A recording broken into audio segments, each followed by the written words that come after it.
ଅବିରାମ ଗତିରେ ବସ୍ଟି ଗଡ଼ି ଚାଲିଛି ରାଉରକେଲା ବସ୍ଷ୍ଟାଣ୍ଡରୁ ସୁଦୂର କେନ୍ଦ୍ରାପଡ଼ାର ପଟ୍ଟାମୁଣ୍ଡାଇ ଗାଁକୁ।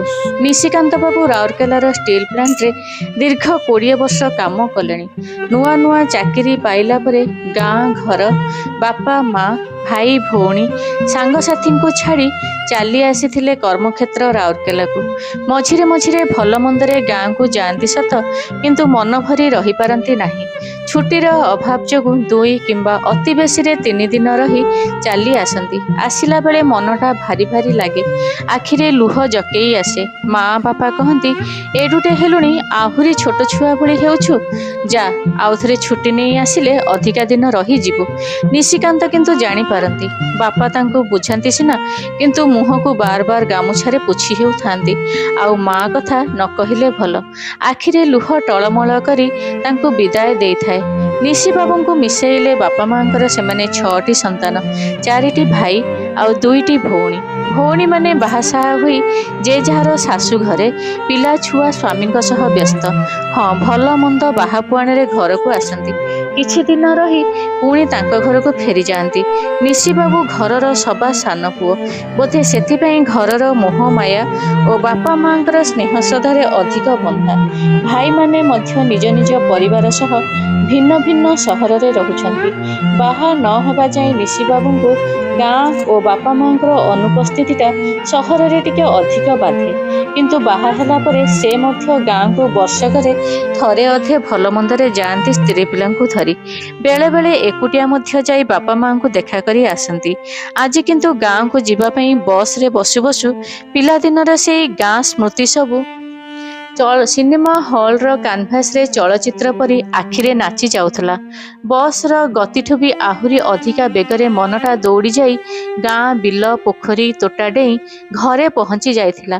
ଆଜି ନିଶିବାବୁ ଏକୁଟିଆ ନୁହଁ, ପରିବାର ମାନେ ସ୍ତ୍ରୀ ଅଳକା ଆଉ ପୁଅ ମୁନୁକୁ ସାଙ୍ଗରେ ଧରି ଗାଁକୁ ଯାଉଛନ୍ତି। ବାଟ ସାରା ତାଙ୍କର ମନେ ପଡ଼ିଯାଉଛି ଗାଁରେ ସେଇ ବିତି ଯାଇଥିବା ତାଙ୍କର ପିଲାଦିନ। ଭାଇ ଭଉଣୀଙ୍କ ସାଙ୍ଗରେ ମିଶି ପଖାଳ ଖାଇ ସ୍କୁଲ ଯିବା, ସାଙ୍ଗସାଥୀଙ୍କ ସାଙ୍ଗେ ମିଶି ଖରା ଛୁଟିରେ ପୋଖରୀରେ ପହଁରିବା, ଆମ୍ବ ତୋଟାରେ ଆମ୍ବ ଝଡ଼େଇବା, ଆଉ ଘରୁ ଲୁଚେଇ ନେଇଥିବା ଲୁଣ ଲଙ୍କାଗୁଣ୍ଡ ଲଗେଇ ଆମ୍ବ ଖାଇବାର ମଜା, ସବୁ କିଛି। ତାରି ଭିତରେ ପୁଅ ମୁନୁ ନିଶିବାବୁଙ୍କୁ କେତେ କଥା ପଚାରି ସାରିଲାଣି, କିନ୍ତୁ ନିଶିବାବୁଙ୍କୁ କିଛି ବି ଶୁଣାଯାଉ ନାହିଁ। ଖାଲି କାନରେ ବାଜୁଛି ତାଙ୍କ ଅତି ପ୍ରିୟ ମାଆର ଆବାଜ, ଆରେ ନିଶି, ପିଜୁଳି ଗଛ ପାଖକୁ ଯାଆନି, ମୋ ଶାଗ କିଆରୀ ନଷ୍ଟ କରିଦେବୁ। ନିଶି, ଯାଆନି ବାବା, ମୁଁ ତୋ ପାଇଁ ପିଜୁଳି ତୋଳିଦେବି, ଟିକେ ରହ, ମୋ କାମ ସରିଯାଉ। ନିଶିବାବୁ କିନ୍ତୁ ଶୁଣନ୍ତିନି ମାଆଙ୍କ କଥା। ଦୌଡ଼ି ଯାଆନ୍ତି ପିଜୁଳି ଗଛ ପାଖକୁ ପିଜୁଳି ତୋଳିବାକୁ, ଯୋଉଟାକି ଥିଲା ଠିକ୍ ମାଆର ଶାଗ କିଆରୀ ପାଖରେ। ଆଉ ପିଜୁଳି ତୋଳୁ ତୋଳୁ ମାଆର ଶାଗ କିଆରୀକୁ ପୁରା ଧ୍ୱସ୍ତ ବିଧ୍ୱସ୍ତ କରିଦେଇଥାନ୍ତି ନିଶିବାବୁ। ମାଆ ରାଗନ୍ତି, କିନ୍ତୁ କିଛି କହିପାରନ୍ତି ନାହିଁ। କୋଡ଼ ପୋଛା ନିଶିବାବୁଙ୍କୁ। ଜେଜେମାଟା ଟିକେ ଗରଗର ହୁଏ, ମାଆକୁ ଗାଳି ଦିଏ, କହେ, ତୁ ତାକୁ ଅତି ଗେହ୍ଲା କରି ଚଗଲା କରିଦେଇଛୁ, କାହା କଥା ଶୁଣୁନି।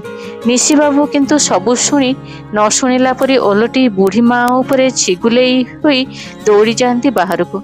ଶାଗ କିଆରୀଟାର ନାଁ ଯାହା ଖାଲି ରହିଯାଏ ଶାଗ କିଆରୀ ବୋଲି, କିନ୍ତୁ ଶାଗର ନାଁ ଗନ୍ଧ ନଥାଏ। ମାଆଙ୍କର ସକଳ କାମ ଭିତରେ ବି ଶାଗ କିଆରୀରେ ପାଣି ଦେବା ଓ ଦିନରେ 4-5 ଥର ନ ଦେଖିଲେ ମନଟା ବୁଝେନି ତାଙ୍କର ଜମାରୁ। ବାପା କୁହନ୍ତି, କିଆରୀରେ ଶାଗର ଦେଖା ଦର୍ଶନ ନାହିଁ। ଜେଜେମା କୁହେ, ତାରି ସାନ ପୁଅ ବା ସବୁ ନଷ୍ଟ କରିଦେଉଛି ପିଜୁଳି ତୋଳିବ ବୋଲି। ପିଜୁଳି ଗଛରେ କଷିଟିଏ ବି ରଖେଇ ଦେଉନି, କି ଶାଗ ଟିକେ ପାଟିରେ ବଜେଇ ଦେଉନି। ସବୁ ଶୁଣି ମା ହସି ଦିଅନ୍ତି, କୁହନ୍ତି, ପିଲା ଲୋକ ଏବେ ଦୁଷ୍ଟ ହେଉଛି, ଟିକେ ବଡ଼ ହେଲେ ଆଉ କ'ଣ କରିବ ସେ। କିଛି ଦିନ ଭିତରେ ଜେଜେମାଟା ବି ବୟସାଧିକ ବେମାରୀରେ ପଡ଼ି ଆରପାରିକୁ ଚାଲି ଯାଇଥିଲା। ସେତେବେଳେ ନିଶିବାବୁ ଜେଜେମାଙ୍କୁ ମନେ ପକାଇ ଅନେକ କାନ୍ଦିଥିଲେ। ମା ବୁଝାଇଥିଲେ, ସମସ୍ତଙ୍କ ବୟସ ହେଲେ ଏମିତି ଚାଲିଯାଆନ୍ତି। ଆଉ ଏତିକି ବି କହିଥିଲେ ଯେ ପିଜୁଳି ଗଛ ପାଖକୁ ମୋଟେ ଯିବୁନି, ସେଠି ଜେଜେମା ରହି ଆମ ସମସ୍ତଙ୍କୁ ଦେଖୁଛି। ମାଆର କଥା ଶୁଣି ନିଶିବାବୁ ଆଉ ପିଜୁଳି ଗଛର ପିଜୁଳି ନିଜେ ପାରି ଖାଇନଥିଲେ ସେଦିନରୁ। ଆଉ ମାଆଙ୍କର ଶାଗ କିଆରୀଟା ବି ଦିନକୁ ଦିନ ଛନଛନିଆ ସବୁଜ ଶାଗରେ ହସିବାକୁ ଲାଗିଲା ତା ପରଠୁ।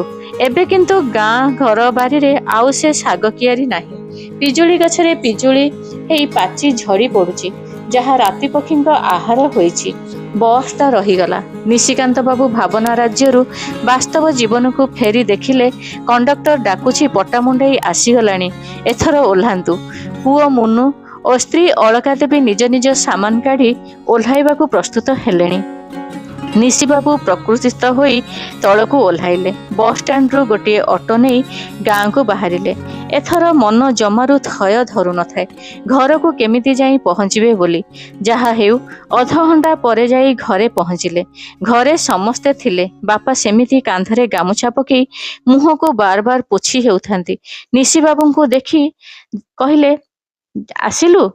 ପିଲା ବୋହୂ ଆସିଛନ୍ତି? ଯା ଘର ଭିତରକୁ ନେଇଯା। ଘରେ ସବୁ ବନ୍ଧୁବାନ୍ଧବ, ଭାଇ ଭାଉଜ, ଝିଆରୀ ପୁତୁରା, ଭଉଣୀ ଭିଣେଇ, ଭଣଜା ଭାଣିଜୀ ସମସ୍ତେ ଅଛନ୍ତି। ଘର ପୁରା ଭର୍ତ୍ତି ଅଛି, କିନ୍ତୁ କେହି ଜଣଙ୍କର ଅନୁପସ୍ଥିତିରେ ଘର ପୁରା ଖାଲି ଲାଗୁଛି। ଆଜି କେହି ପଚାରିବାକୁ ନାହାନ୍ତି। ନିଶି ଆସିଲୁ ବାପା, ଗୋଡ଼ ହାତ ଧୋଇ ଆସେ, ଟିକେ ପଖାଳ ଖାଇଦେ, ତାପରେ କଥାବାର୍ତ୍ତା। ଆଜି କେହି ପଚାରିବେନି। ନିଶି ସହରରେ ଠିକରେ ଖିଆପିଆ କରୁଛୁ ତ? ଶୁଖିଗଲୁଣୁ, ଟିକେ ଭଲରେ ଖିଆପିଆ କରୁଥା ବାପା। ଅନବରତ କିଛି ନା କିଛି କହୁଥିବା ବାପା ଆଜି ନୀରବ ଅଛନ୍ତି। ବାପାଙ୍କର ଆଖିଟା ତ ଅନେକ କିଛି କହୁଛି, କିନ୍ତୁ ପାଟି କିଛି କହିବ ବୋଲି କିଛି କହିପାରୁନାହିଁ। ଦେଖୁ ଦେଖୁ କେମିତି ଗାଁ ଘରେ 12 ଦିନ ବିତିଗଲାଣି। ମା'ର ଦଶା 11 ବାରପତ୍ର ସରିଗଲାଣି। ସମସ୍ତେ ବନ୍ଧୁବାନ୍ଧବ ନିଜ ନିଜ ଘରକୁ ଯିବାକୁ ପ୍ରସ୍ତୁତ ହେଲେଣି। ବଡ଼ ଭାଇ ମଧ୍ୟ ଏଥର ରୋକଠୋକ ଜଣେଇ ଦେଲେଣି, ଏବେ ଆଉ ବାପାଙ୍କ କଥା ଚଳିବନି। ମୁଁ ଆଉ ଜମା ଶୁଣିବିନି। ବାପାଙ୍କୁ ମୋ ପାଖକୁ ନେଇ ଚାଲିଯିବି। ଗାଁ ଘର ଜଣକୁ କାହାକୁ ଦେଖାଶୁଣା କରିବାର ଦାୟିତ୍ୱ ଦେଇଦେବା। ବାପାଙ୍କର ଇଚ୍ଛା ନଥିଲେ ବି ଘରକୁ ଛାଡ଼ି ଯିବା ପାଇଁ ବଡ଼ ପୁଅର କଥାର ପ୍ରତିବାଦ କରିନଥିଲେ। ଆଜି ଲାଗୁଛି ଯେମିତି ଘରଟା ପ୍ରାଣହୀନ ହେଇଯାଇଛି। ପିଲାମାନେ ପିଜୁଳି ଗଛରେ ଚଢ଼ି ପିଜୁଳି ତୋଳିବାରେ ଲାଗିଛନ୍ତି। ଆଜି ଆଉ କାହାର ପାଟି ଶୁଣାଯାଉନି, ଆରେ ରହିଯାଅ, ମୋ ଶାଗ କିଆରିଟା ନଷ୍ଟ ହୋଇଯିବ। ସମସ୍ତେ ବାହାରିଗଲେ ଯେ ଯାହାର ଘର ଅଭିମୁଖେ। ବାପା ବଡ଼ ଭାଇଙ୍କ ସାଙ୍ଗେ ଚାଲିଗଲେ। ଗଲାବେଳେ ଗାମୁଛାରେ ମୁହଁ ପୋଛୁ ପୋଛୁ କହିଗଲେ, ନିଜର ଦାୟିତ୍ୱ ଓ ପୁଅ ବୋହୂଙ୍କର ଦାୟିତ୍ୱ ନେବୁ। ଗାଁ ଘରେ ମା'ର ସବୁ ସ୍ମୃତିକୁ ତାଲା ପକେଇ ମନରେ ଦୁଃଖ ଭରି ଆଖିରେ ଅଶ୍ରୁ ନେଇ ଚାଲି ଯାଇଥିଲେ ସମସ୍ତେ ଭାଇ ଭଉଣୀ ନିଜ ନିଜ ଘରକୁ। ନିଶିବାବୁ ଘରୁ ଆସୁ ଆସୁ କାନରେ ତାଙ୍କର ଅନବରତ ବାଜୁଥିଲା ମା'ଙ୍କର ସେଇ ଗୋଟିଏ କଥା, ନିଶି, ମୋ ଶାଗ କିଆରିଟା ନଷ୍ଟ ହେଇଯିବ ବାବା।